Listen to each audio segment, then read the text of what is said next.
RCM में एक अच्छा पब्लिक स्पीकर कैसे बने, इसकी बहुत ही शानदार ट्रेनिंग देने वाला हूँ।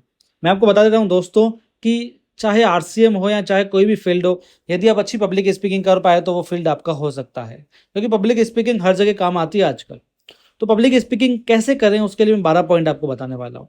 और मैं आपको बता रहा हूँ दोस्तों, बड़े से बड़ा स्पीकर इन 12 चीज़ों को फॉलो करता है। अब आरसीएम में देखते हो कई लीडर्स को 3-3 घंटे बातें करते हैं फिर भी हम बोर नहीं होते। हम मोटिवेशनल महसूस करते हैं, हम ऊर्जावान महसूस करते हैं, हमें इंस्पिरेशन मिलती है। क्यों मिलती है? क्योंकि उनमें ऐसा गुण है, उन्होंने ऐसी चीज़ें सीखी है जिनके कारण वो अच्छी लीडरशिप कर सकते हैं, अच्छी स्पीकिंग कर सकते हैं। वरना कई लोग तो होते हैं जो 15 मिनट बोलते हैं और हम बोर हो जाते हैं।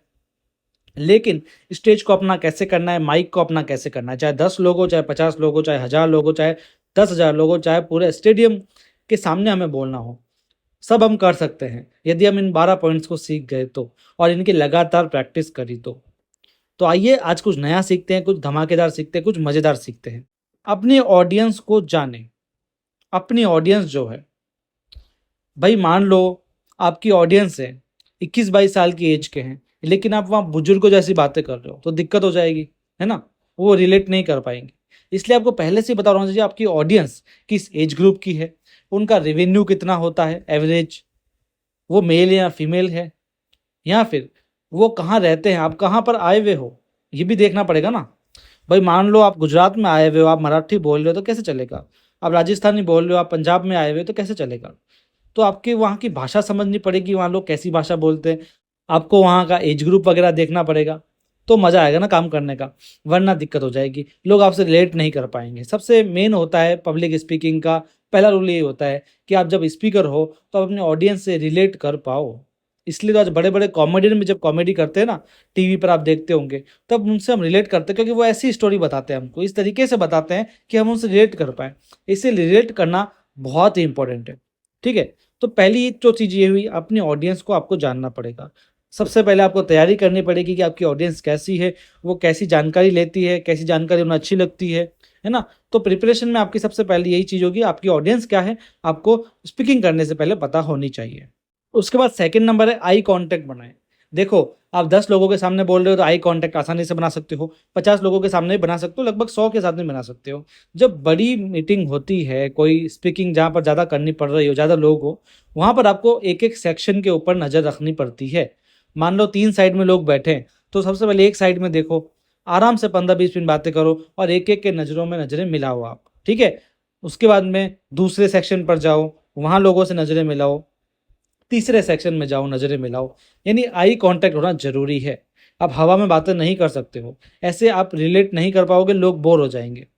लोगों के कॉन्टैक्ट में रहना पड़ेगा आपको, और सिंपल है, कोई दिक्कत नहीं है। आप जब बातें करते हो ना, तब लोगों की नज़रों में नज़रें मिलाओ, और बहुत ईज़ी है। ये स्टार्टिंग में दिक्कत आती है, लेकिन बाद में इसकी आदत सी पड़ जाती है। एक बहुत ही अच्छी बात है कि आदत को अपनाने के लिए पहले मजबूरी में वो करना पड़ता है, बाद में वो आसानी से आदत बन जाती है। लेकिन उसके लिए आपको करना तो पड़ेगा ना। तो आदत को बनाओ पहले, फिर अपने आप वो बन जाएगी, ठीक है? तो आई कॉन्टैक्ट बनाना ये दूसरा पॉइंट इंपॉर्टेंट है। तीसरा, मूविंग करते रहे। देखो, स्टेज पर मूविंग बहुत ज़रूरी है, नहीं तो लोग बोर हो जाएँगे। आप एक ही एक जगह पर खड़े हो तो लोग बोर हो जाते हैं। आप जब थोड़ा-सा हिलते-डुलते हो तो लोगों की अटेंशन में आते हो, लोग आप पर फ़ोकस रखते हैं। लोग इधर-उधर डिस्ट्रैक्ट नहीं होते, भटकते नहीं।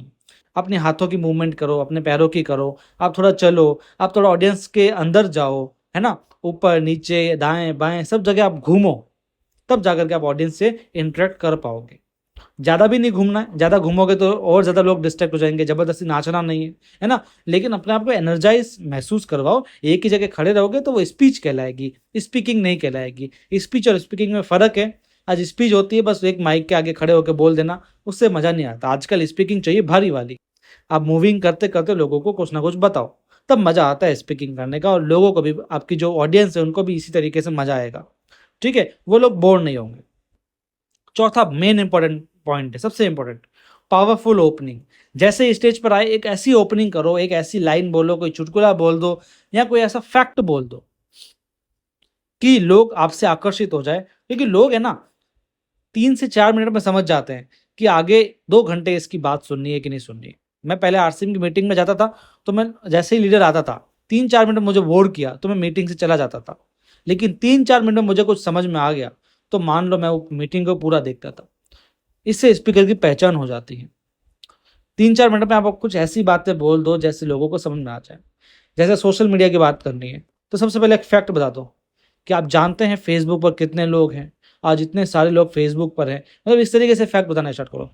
कोई स्टोरी सुना दो, कोई चुटकुला सुना दो ताकि लोग हँसें और अटेंशन पाएँ, या फिर कोई ऐसा व्यंग्य कर दो, कोई ना कोई बढ़िया ऐसी टेलिंग कर दो जिससे मज़ा आ जाए, है ना? इसको कहते हैं पावरफुल ओपनिंग। पावरफुल ओपनिंग रखो अपनी।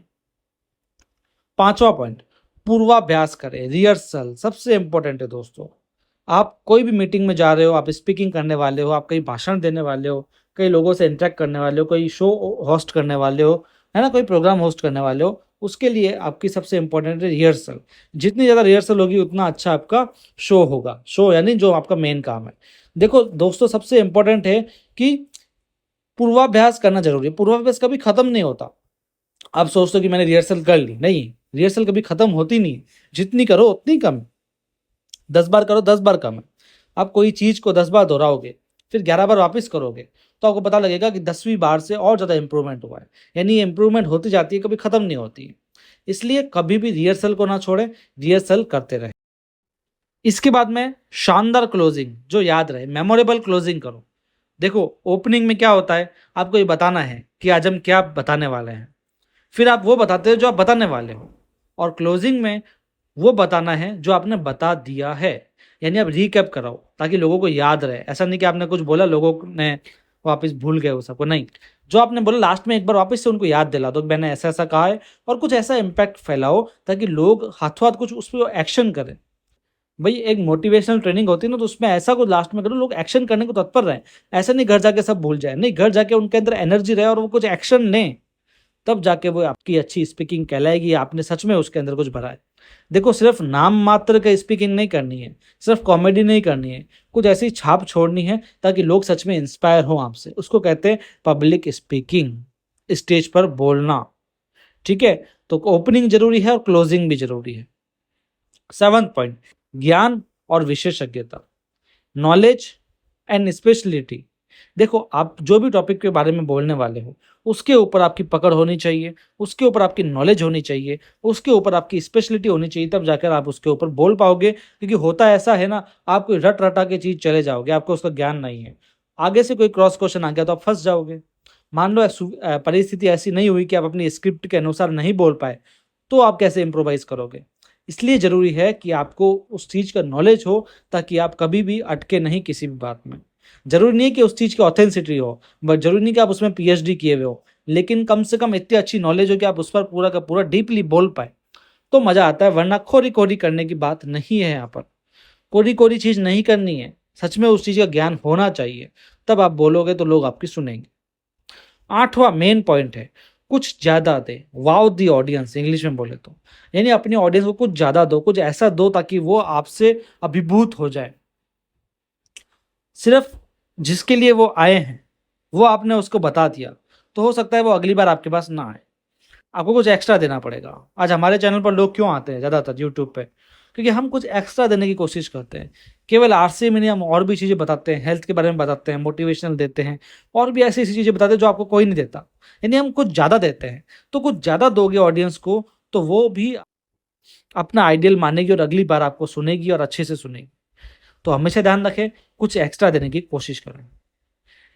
पीपीटी स्ट्रक्चर, देखो एक और इम्पोर्टेंट चीज़, अगर आप पीपीटी से अपनी ट्रेनिंग ले रहे हो, स्टेज पर बोल रहे हो, तो अपनी पीपीटी का स्ट्रक्चर अच्छा रखो। अपनी एक पीपीटी पे, एक पेज पे 5 से ज़्यादा लाइनें मत लिखो, और एक-एक लाइन में 5 से ज़्यादा वर्ड्स भी मत लिखो। ज़्यादा भरो मत उसको। कलर्स भी ऐसे चूज़ करो जो लोगों को अच्छे लगे, फ़ॉन्ट ऐसा चूज़ करो जो लोगों को दिखे। जैसे मैंने अपनी पीपीटी बनाई, अभी आपको दिख रही है। एक पेज पे एक लाइन है, एक फ़ोटो है, बस। ऐसा नहीं कि मैंने इसको भर दिया है। मैं चाहता तो ये 12 के 12 पॉइंट एक पेज पे लिख सकता था, लेकिन नहीं लिखा, ताकि आपको आसानी से समझ में आ जाए। इसलिए पीपीटी से अगर समझा रहे हो, तो पीपीटी के अनुसार चलो, इसका अच्छा स्ट्रक्चर होना चाहिए। हालाँकि पीपीटी से कैसे ट्रेनिंग देते हैं, मैंने आपको पहले ट्रेनिंग दे रखी है, जिसमें मैंने आपको बताया पीपीटी कैसे बनाते हैं, कैसे ट्रेनिंग देते हैं, सब कुछ है ना। नेक्स्ट पॉइंट है आवाज़ में बदलाव। अपनी जो वॉइस है, उससे मॉड्यूलेशन करो, पिच को ऊपर-नीचे करो। एक ही लय में बोलोगे तो ऐसे लगेगा आप किसी पर ऐसे सुना रहे हो। जैसे मैं आपको अभी बता रहा हूँ कि आप आए हैं, तो आपका बहुत-बहुत स्वागत है। आरसीएम के इस चैनल में आपका स्वागत है। आप आज कुछ नया सीखने वाले हैं और आप कुछ ऐसा सीखेंगे जिसको आप अपनी ज़िंदगी में अपनाएँगे तो बहुत ज़्यादा आपको परिणाम मिलेंगे। और आज आपको मैं ऐसे 12 पॉइंट देने वाला हूँ जिससे आपको पता लगेगा कि स्टेज पर किस तरीके से बोला जाता है। अगर मैं आपसे ऐसा कहूँ, तो आप बोर नहीं हो जाओगे? मैंने ना कोई आवाज़ में फेर-बदल किया ना क्या, मैं बस एक ही लय में बोलता रह रहा हूँ। ऐसा मज़ा नहीं आता है। कुछ ऐसा एनर्जाइज़ होना चाहिए जिसमें हम बीच-बीच में रुको, बीच-बीच में चिल्लाओ, बीच-बीच में धीरे आवाज़ करो, बोलो, कम बोलो, सुनो लोगों की, ये सब करोगे ना तो लोग इंटरेस्ट बना के रखेंगे, वरना लोग डिस्ट्रैक्ट हो जाएँगे, लोगों को मज़ा नहीं आएगा। जैसे मैं आपको मेडिटेशन कर रहा हूँ, तो मैं मेडिटेशन में कैसे बोलूँगा? अपने मन को आप शांत कर लीजिए, आप एक जगह लेट जाइए, ऐसे नहीं बोलूँगा। हाँ, मुझे आपको जंग में ले जाना हो तो मैं आपको ऐसे बोलूँगा, हाउ इज़ द जोश? हाय सर, ऐसे करके। यानी एंग्रीनेस में बात करूँगा जब आपको जंग पे ले जाना हो। मेडिटेशन करवाना होगा तो मैं आपसे प्यार से बात करूँगा कि हाँ भाई, अब आप सो जाइए और सोने के बाद आप अपने मन को देखिए, उसको परखिए, इस तरीके से बोलूँगा। मतलब मेरी पिच जो होगी वो कम हो जाएगी, है ना? कहीं पर कम, कहीं पर ज़्यादा, कहीं पर मैं पॉज़ करूँगा, कहीं पर मैं रिज़्यूम करूँगा। यानी मेरी वॉइस में फेर-बदल होगा, तब जाकर के आप अच्छे से सुन पाओगे। तो ये चीज़ भी आपको ध्यान में रखनी है। नेक्स्ट एंड सबसे इम्पोर्टेंट पॉइंट, शानदार पर्सनैलिटी रखनी है आपको। एक ऐसी पर्सनैलिटी जिससे लोग मिलना चाहें, जिसको लोग सुनना चाहें।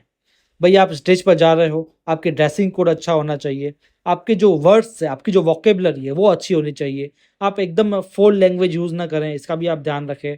एकदम देसी भाषा भी ना बोलें, एकदम हिंदी नहीं तो एकदम अंग्रेजी भी ना बोलें। ऐसी भाषा बोलें लोगों को समझ में आ जाए, ठीक है? अपना एटीट्यूड अपने पास में रखें, ज़्यादा एटीट्यूड नहीं दिखाना है। तो इस तरीके से होगा तो आपके लोग अच्छी पर्सनैलिटी मानेंगे और आपके साथ लोग जुड़ना पसंद करेंगे, लोग आपकी स्पीकिंग को सुनना पसंद करेंगे।